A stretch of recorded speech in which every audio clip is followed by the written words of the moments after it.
Praise the lord. ప్రియులారా, ఈ యొక్క ఉదయకాల సమయంలో దేని వాక్యాన్ని చదువుకుందాం. యెషయా గ్రంథము 43వ అధ్యాయం 2వ వచనం.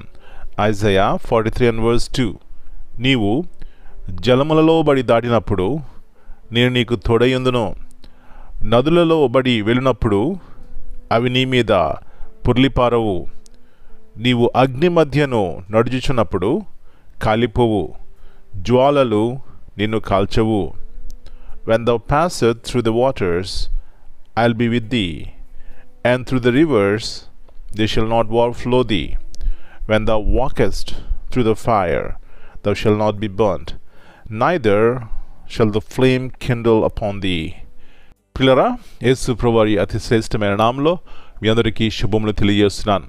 మరి యొక్క నూతన దినాన్ని దేవుడు మనకి ఇచ్చారు. దాన్ని బట్టి దేవునికి కృతజ్ఞత ఆశలు చెల్లించుకుందాం. మంచిది పిల్లరా, మరి యొక్క శ్రేష్టమైనటువంటి వాగ్దానాన్ని ఇక్కడ చూస్తున్నాం.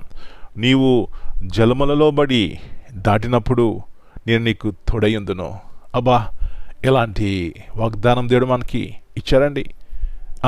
ఒక విశ్వాస జీవితము మనం కలిగి ఉన్నప్పుడు, దేవుని కొరకు జీవిస్తున్నప్పుడు పిల్లరా, కష్టాలు నష్టాలు రావని కాదు, కానీ వాటి మధ్యలో దేవుడు మనకు తోడుగా ఉంటానని వాగ్దానం చేస్తున్నాడు. కాబట్టి ఉదయకాల సమయంలో నా ప్రియ సహోదరి, ఒకవేళ జలములు పడి వచ్చిన, అగ్నిలో మనం వెళ్ళిన, నదులు పొర్లి పారిన, వాటి మధ్యలో సహాయం చేయడానికి దేవుడు మనకి ఎప్పుడు ఉంటారు అనే సత్యాన్ని జ్ఞాపకం చేసుకుందాం. ఒకవేళ అలాంటి పరిస్థితులు గుండా ఒకవేళ నువ్వు వెళ్తున్నావేమో, అయితే జ్ఞాపకం చేసుకో, దేవుడు మనతో ఉంటాడని.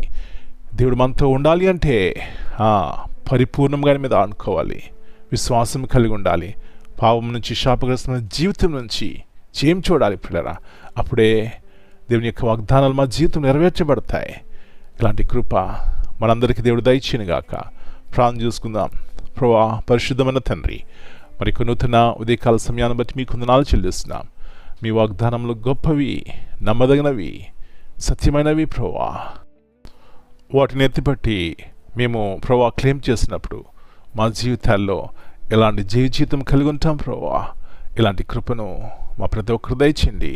ఒకవేళ ఉదయకాల సమయంలో మా ప్రియులు అలాంటి పరిస్థితులు గుండా వెళ్తున్నా, విశ్వాసంతో మీ వైపు చూసి రక్షణ పొందడానికి, సహాయం పొందడానికి, కృపను పొందుకోవడానికి సహాయం ఇచ్చేయమని మనం మీ చేతికి అప్పగించుకుంటూ ఈ దినమంతా మీరు కింద భద్రపరిచి ప్రతి ఒక్క అపాయం ఇచ్చి తప్పించిన ఆయన సహాయం ఇచ్చేయమని, మీ యొక్క సన్నిధి, మీ యొక్క కృప మెండుగా ప్రతి కుటుంబంలో దయచేయమని యేసయ్య అతి పరిశుద్ధమైన బలమైన నామమును బట్టి ప్రార్థన చేస్తున్నాను తండ్రి.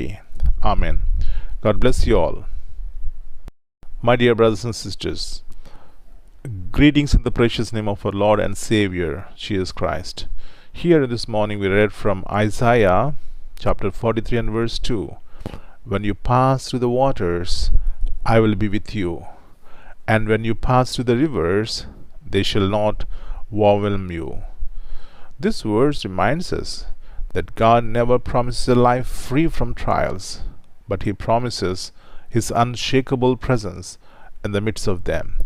Whether we face overwhelming waters, raging rivers, or fiery trials, we are not alone. God Himself goes with us. Amen.